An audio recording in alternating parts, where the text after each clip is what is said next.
Assalamualaikum warahmatullahi wabarakatuh. Selamat pagi untuk Ibu Nurina dan juga Sobat Cerdas.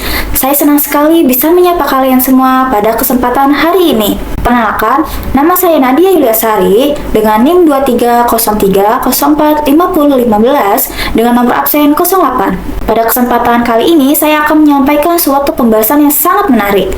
Judul yang saya ambil dalam pembahasan ini adalah Ngomong Sudah Dipahami Belum? Judul ini saya ambil karena dalam kehidupan sehari-hari kita sering merasa sudah menyampaikan pesan dengan jelas. Tetapi ternyata pesan tersebut tidak selalu dipahami sesuai dengan maksud yang diinginkan. Oleh karena itu, pada kesempatan ini saya akan membahas pentingnya komunikasi efektif, kesalahan yang sering terjadi dalam komunikasi, serta bagaimana cara menyampaikan pesan agar tidak hanya didengar, tetapi juga benar-benar dipahami. Semoga materi yang saya sampaikan dapat menambah pemahaman kita bersama mengenai pentingnya komunikasi efektif dalam kehidupan sehari-hari. Sebelum kita masuk ke pembahasan, saya akan menjelaskan terlebih dahulu apa itu komunikasi efektif. Menurut Kompas tahun 2024, komunikasi efektif itu adalah proses penyampaian pesan dari komunikator kepada komunikan dengan tujuan mencapai pahaman yang sama, yang ditandai dengan adanya umpan balik sebagai bukti pesan telah dipahami. Proses ini dapat dianalogikan seperti mengirim alamat melalui aplikasi navigasi yang dimana komunikasi dianggap berhasil jika kedua pihak sampai pada tujuan yang sama tanpa adanya kebingungan. Lalu, menurut Telkom University 2023, keberhasilan komunikasi tidak diukur dari banyaknya kata, melainkan dari kejelasan pesan yang dapat dipahami penerima.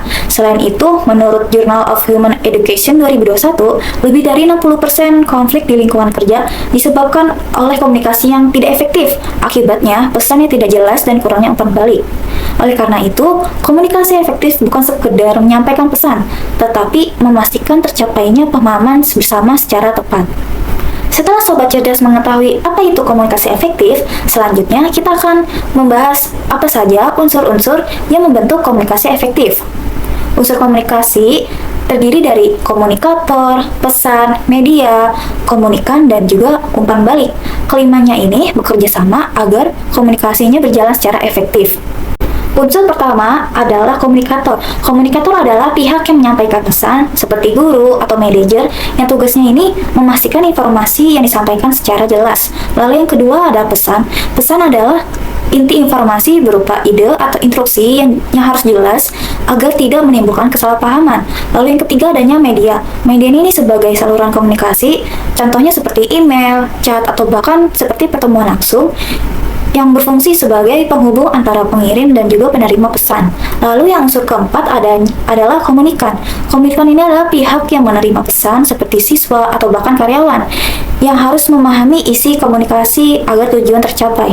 Lalu yang keempat nih adanya umpan balik. Jadi menurut Indeed Career pada tahun 2022, komunikasi yang efektif selalu melibatkan umpan balik sebagai respon penerima untuk memastikan pesan telah diterima dan dipahami dengan benar.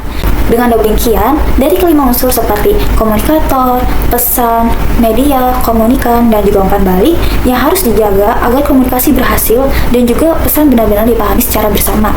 Dengan unsur-unsur tersebut yang seimbang, komunikasi idealnya lancar, tetapi sayangnya sering terjadi adanya lubang di jalan. Lubang-lubang ini sering terjadi karena berasal dari kesalahan yang muncul saat pesan yang dikirim, terutama dalam lingkungan kerja yang dinamis dan interaktif. Kesalahan komunikasi di tempat kerja dapat terjadi karena adanya beberapa faktor, utama yaitu perbedaan persepsi, intonasi yang tidak tepat, pesan ambigu, dan juga yang terakhir tidak adanya klarifikasi. Untuk faktor yang pertama, adanya perbedaan persepsi terjadi ketika pengirim dan penerima menafsirkan pesan secara berbeda, sehingga hasil kerja tidak sesuai harapan. Lalu faktor yang kedua, adanya intonasi yang tidak tepat, khususnya dalam komunikasi digital seperti email atau bahkan chat, dapat membuat pesan terdengar seperti keras, datar, atau bahkan menyinggung. Faktor yang ketiga, adanya pesan ambigu. Pesan ini tuh muncul akibat informasi yang tidak jelas atau bahkan penggunaan istilah yang berbeda makna antara tim. Lalu yang keempat, menurut Fatmaja 2023 di LinkedIn, komunikasi efektif memerlukan klarifikasi dan juga bahkan umpan balik untuk mengurangi kesalahpahaman. Menurut Forbes 2023, kesalahan komunikasi seperti pesan ambigu dan juga kurangnya klarifikasi menjadi faktor utama konflik serta keterlambatan proyek dalam organisasi. Oleh karena itu, untuk menghindari kesalahan komunikasi, penting memastikan persepsi sama, intonasi tepat, pesan jelas, dan juga adanya klarifikasi sehingga komunikasi menjadi efektif dan tujuan kerja tercapai. Dari lubang-lubang kesalahan tersebut, dampaknya bisa sangat merusak mulai dari salah paham sederhana hingga konflik besar yang menghambat seluruh tim. Komunikasi yang tidak efektif dapat menimbulkan berbagai dampak serius, seperti adanya kesalahpahaman, konflik, hubungan yang terganggu, serta yang terakhir adalah terhambatnya aktivitas. Menurut Untang Surabaya 2023, salah paham terjadi ketika pesan tidak dipahami sesuai maksud pengirim. Misalnya, instruksi kerja yang kurang jelas dapat menghasilkan hasil pekerjaan yang tidak sesuai harapan. Kondisi ini tuh dapat dianalisa seperti menggunakan peta dengan petunjuk yang tidak lengkap, yang berisiko membuat seseorang tersesat.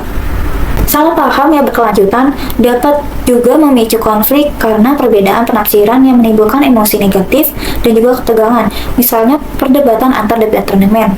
Menurut UNESAI 2022, komunikasi yang buruk meningkatkan konflik dan juga menurunkan kinerja kerjasama dalam organisasi. Lebih parah lagi, menurut Pablo 2024, sekitar 86% kegagalan di tempat kerja disebabkan adanya komunikasi yang tidak efektif dan juga kolaborasi antara tim. Dampaknya apa? Dampak ini terjadinya hubungan yang retak, produktivitas anjlok, dan juga tujuan organisasi yang terhambat. Oleh karena itu, dengan memahami dampak komunikasi tidak efektif, kita bisa mencari cara bagaimana mencegahnya, karena komunikasi efektif itu kan bukan hanya teori, tetapi kan kunci sebagai kerja tim. Setelah Sobat Cerdas mengetahui dampak komunikasi tidak efektif, selanjutnya kita akan membahas bagaimana cara komunikasi efektif agar kesalahpahaman tidak terjadi lagi dalam tim ataupun organisasi. Komunikasi yang efektif bisa dilakukan dengan menggunakan bahasa yang jelas, intonasi yang sesuai, kemampuan mendengarkan secara aktif, serta adanya umpan balik. Seperti yang dikatakan JPI Widina 2023, bahasa yang jelas dan langsung ke intinya memudahkan pemahaman serta mengurangi resiko salah pengertian. Lalu cara kedua adalah intonasi yang sesuai, karena nada suara dapat mempengaruhi perasaan dan juga penerima pesan. Menurut Selasar Kebumen 2023, intonasi yang sesuai seperti mengatur volume suara agar tidak terlalu kecil maupun berlebihan sehingga pesan tersampaikan dengan tepat. Lalu menurut Coursera 2024, mendengarkan secara aktif dapat membantu membangun kepercayaan dan meningkatkan efektivitas komunikasi. Selain itu, menurut Agenpedia UPI 2022, komunikasi akan berjalan lebih baik jika disertai dengan adanya umpan balik untuk memastikan pesan yang disampaikannya benar-benar dipahami. Dengan menerapkan bahasa yang jelas, intonasi yang tepat, mendengarkan secara aktif, dan juga adanya umpan balik, komunikasi menjadi lebih efektif dan juga tujuan bersama lebih mudah tercapai. Sebelum saya menutup pembahasan kali ini, saya akan menyampaikan kesimpulan dari seluruh pembahasan mengenai komunikasi efektif.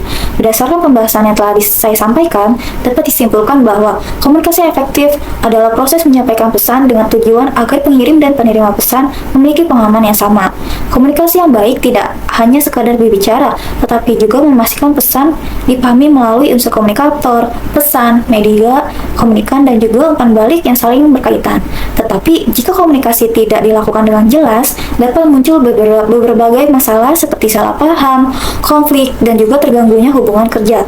Oleh karena itu, penting bagi kita untuk menggunakan bahasa yang jelas, intonasi yang tepat, mau mendengarkan secara aktif, serta memberikan umpan balik agar komunikasi berjalan lebih lancar dan tujuan bersama dapat tercapai. Demikian yang dapat saya sampaikan. Sebelum saya tutup, mari kita ingat satu hal.